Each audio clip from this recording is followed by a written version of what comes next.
What's up, YouTube? It's your boy Jay from Brother Cousin's Toy Reviews. That's right, I'm back with another one. And today, I'll be reviewing MMS 5498, The Wasp, from Ant-Man and the Wasp, from Hot Toys. Let's check it out.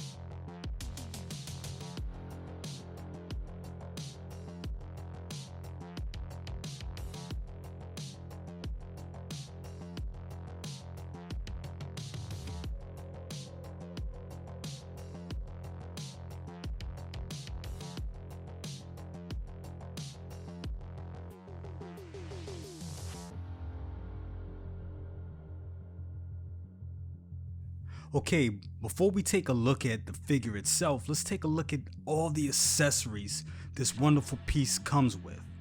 Alright, let's first look at the wings right here, which looks dope. I can't wait to attach these to her because it's just gonna look so cool. And these look great. They're made of, obviously made of plastic, bendy kind of plastic right here. This part right here does look a little fragile, so definitely be careful with that. You know, same type, just opposite sides, but same thing. And we also got this right here. Wouldn't be an Ant-Man figure if it didn't come with a mini Wasp. So we got the mini Wasp figure right here, looking cool, and I just love this little acrylic base they got for it, because in the old Ant-Man figures they were supposed to peg into the little stand, but it would always fall out and everything like that. But I love how they did this. This looks great. Can't wait to pose this up with other figures in the collection. Right here you got the throwing discs that come with all Ant-Man figures. Those right there. If you've seen them once, you've seen them before, you've seen them again. This part always confuses me right here. I think when I did the review of the Ant-Man figure, I didn't know what it was, but this is actually supposed to be the retractable helmet that clips on the back of her neck. That gives it that whole effect. It looks like the helmet is retracted back in. You know how Marvel do. So yeah, that looks cool. Right here you have the little backpack that clips on her back that supposedly holds in the wings. So that's how it looks when it's retracted. You put this piece on when the wings are expanded. That's what that piece is, and that just clips right onto the figure. Right here you have a bunch of hands. You got grabby hands, you got another reach out hand, you got a disc throwing. You got a disc throwing hand right there. A little gauntlet, which looks cool as hell. Focus the camera, focus. You got a dynamic stand, which should come with a figure like this because this figure is supposed to fly. And you got the base right here. I just gotta say, the artwork on the base is dope as hell. That looks cool. They did an excellent job on that. That looks really, really good. Just look at that. Looks great. The only thing about this base, Hope Van Dyne, like, really? Why they just didn't put Wasp? I'm not sure if they put Scott. I think they did put Scott Lang on his base, but I don't know why they just didn't say Ant-Man Wasp, you know, but that's what they wanted to do. Looks a little weird, but whatever. And last but not least, of course, this beautiful, and I mean beautiful, head sculpt of Evangeline Lilly. Looking good, looking great. Just look at this thing, like, you focus in on it. Look at the eyes. That is her. They did an excellent job on this. You know how Hot Toys go. They knock it out the park. That's just amazing. And here she is in all her glory. The Wasp from the Ant-Man and Wasp movie. This thing looks awesome. Just pulling it out of the box. She just has a presence to her. The costume, the colors are just amazing. I love the little yellow gold tint and the royal blue. It's just in the silver. It all just comes together so well and looks really nice.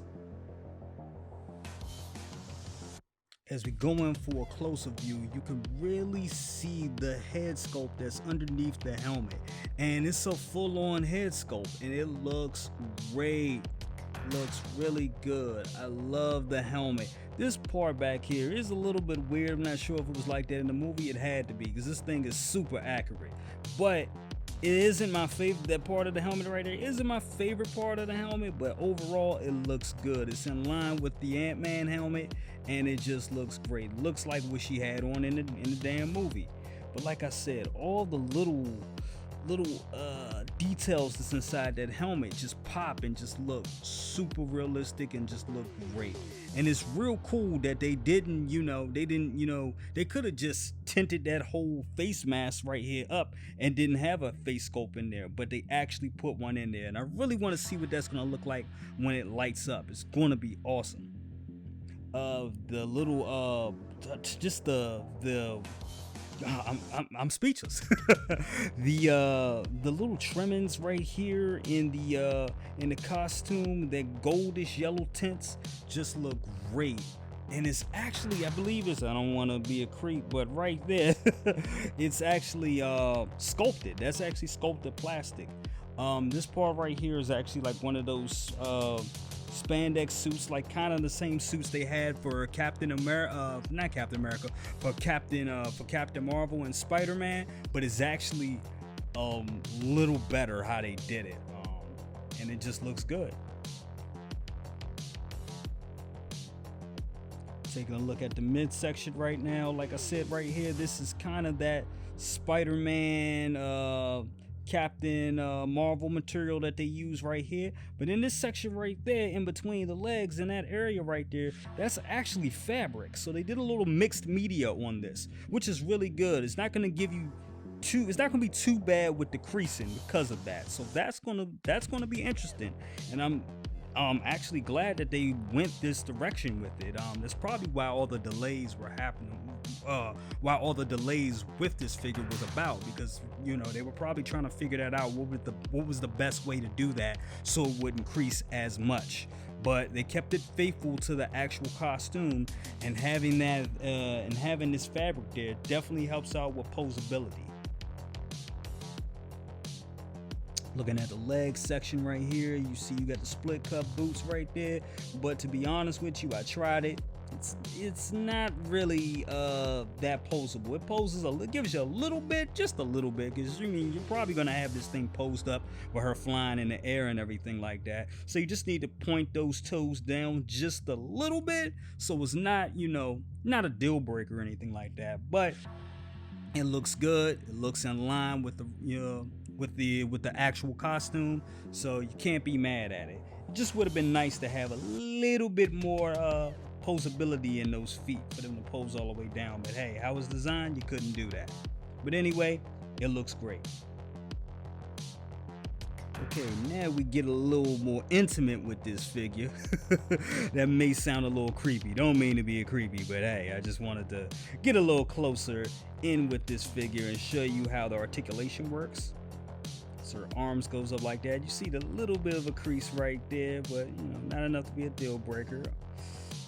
So yeah, there is going to be some creasing with this figure, but I don't know. If you're new to my channel, you don't know my philosophy, but for all of you that are my supporters and my subscribers, y'all know I believe in posing the figures and having fun with your figure. If you're gonna pose it, pose it. Don't just sit there and put it in a damn museum pose. Make it look good. But anyway, you see a crease right there.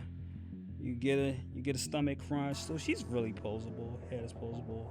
Head turns. I mean, y'all buy Hot Toys, y'all know how these things go. Yeah, crunch.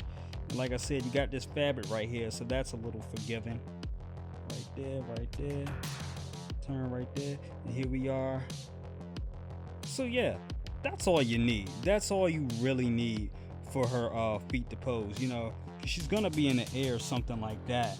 So that's all you really need. But yeah, posability is pretty good. It's not bad. Could be a little better, but for the most part, for how you want to pose this figure, it works.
Another thing I want to show you about this figure is that for one of the female figures, she is very tall.